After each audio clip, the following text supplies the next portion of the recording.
Mami, bad ba yung mga ibang bata sa mga papa?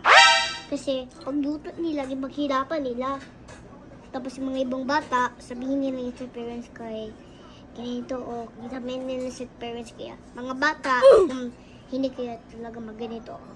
Hindi kayo maganito sa papa nyo, sa mama nyo, pagluto nila ng isda o rabawa or kahit asa na place. Huwag mo sila sabihan.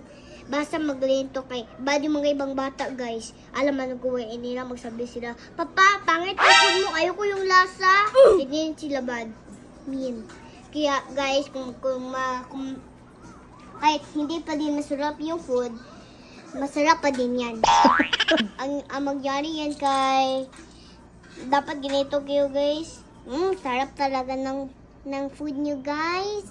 Thank you sa food. Mag-dinner after kayo para magkain. Paano kung hindi masarap? Sarap. Tiisin ko yan. So, kahit hindi masarap ang food, Tiisin ko yan. anong gawin mo? Tiisin. Hindi lang yung food.